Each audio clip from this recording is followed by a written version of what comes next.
সঁহাৰি আৰু ৰাইজে যি ধৰণে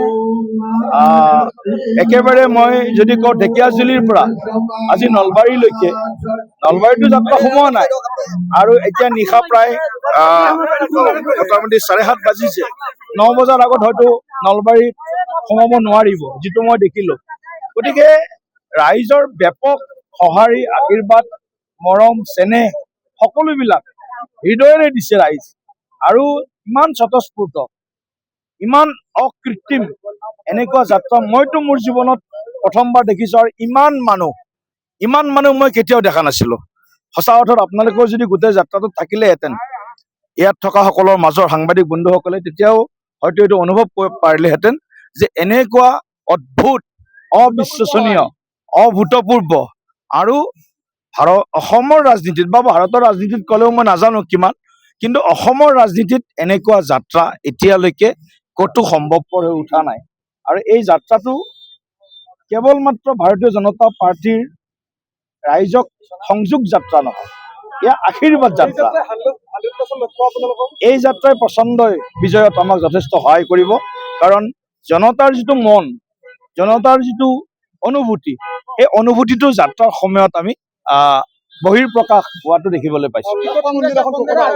17 তাৰিখৰ পিছত, আজি মই দিল্লী যাম, কাইলৈ মিটিং আছে, বিশেষ মিটিং।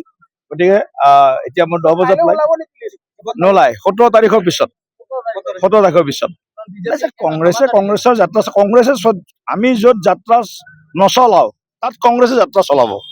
আমাৰ যাত্ৰা য'ত শেষ হ'ব তাৰ পৰা কংগ্ৰেছৰ যাত্ৰা আৰম্ভ হ'ব। কংগ্ৰেছে আৰম্ভ কৰিব। আৰু কংগ্ৰেছৰ যাত্ৰা ক'ত হ'ব আপোনালোকে জানেই। বিশিষ্ট কিছু অঞ্চল, বিশিষ্ট কিছু সম্প্ৰদায়ৰ মাজত তেওঁলোকৰ যাত্ৰা আছে। এই যাত্ৰাটো কংগ্ৰেছৰ নতুন নহয়, এইটো কংগ্ৰেছৰ পুৰণি যাত্ৰা, পৰম্পৰা যাত্ৰা, পৰম্পৰাগত যাত্ৰা। আশীৰ্বাদ যাত্ৰা নহ'ব কংগ্ৰেছৰ, এইটো তেওঁলোকৰ সন্তুষ্টিকৰণ বা যিটো কওঁ তুষ্টিকৰণৰ যিটো তেওঁলোকৰ ৰাজনীতি, ভোট বেংকৰ ৰাজনীতিৰ যাত্ৰা আৰম্ভ হ'ব। আমিতো আশীৰ্বাদ যাত্ৰা কৰিছো। আমি কৰা কাম ৰাইজে যদি ভাল পাইছে, ৰাইজে আমাক আকৌ আশীৰ্বাদ দিয়ক। অহা 5 বছৰ যাতে আমি আৰু অনিৰুদ্ধ প্ৰগতিৰ যাত্ৰা, যিটো আমাৰ উন্নয়নৰ ৰাজনীতি যিটো কৰিছো, আমি সুৰক্ষিত অসমৰ যিটো হকে যিটো কাম কৰিছো, আমি যিখিনি কাম কৰিছো, এইখিনিক ৰাইজে যাতে সমৰ্থন দিয়ে আৰু আমাক আশীৰ্বাদ দিয়ে। নিশ্চিতভাৱে বাঢ়িব। এইটোতো আৰু কাৰণ কিছু সমষ্টি ডিলিমিটেশ্যনৰ পিছতো ৰাইজৰ হকে আমি চিন্তা কৰিছো, খিলঞ্জীয়া ৰাইজৰ হকে যিখিনি কাম কৰিছো। গতিকে এই খিলঞ্জীয়া ৰাইজৰ স্বাৰ্থত ভাৰতীয় জনতা পাৰ্টি আৰু অসম আৰু অসমৰ আৱেগৰ লগত ভাৰতীয় জনতা পাৰ্টি সদায় আছিল, সদায় আছে, ভৱিষ্যতৰ দিনত থাকিব। অসমৰ ক্ষতি হোৱা কাম ভাৰতীয় জনতা পাৰ্টীয়ে জীৱনত কৰা নাই। 83 অবৈধ নিৰ্বাচনতো ভাৰতীয় জনতা পাৰ্টীয়ে কংগ্ৰেছ বাওঁপন্থী দলবিলাকক মুহূৰ্তৰ জবাব দিছে। আৰু তেতিয়াও আমি অসমৰ ৰাইজৰ লগত আমি চলিডাৰিটি শ্ব' কৰিছো।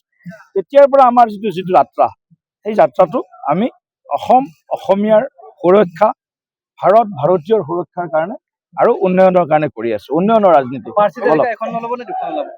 চাই লওঁ এতিয়া আমাৰ কেন্দ্ৰীয় নিৰ্বাচন সমিতি বা পাৰ্লিয়ামেণ্টাৰী বৰ্ডৰ সিদ্ধান্ত। গতিকে আমিতো পেনেল সকলোবিলাক পঠাই দিম। 126টাৰ কাৰণে আমি পেনেল পঠাই দিম। তাৰ ভিতৰত যিখিনি মিত্ৰতা থাকিব, মিত্ৰতা সেইমতে ঠিক হ'ব। বাকীখিনি আমি আমাৰ পেনেল পঠাই দিম।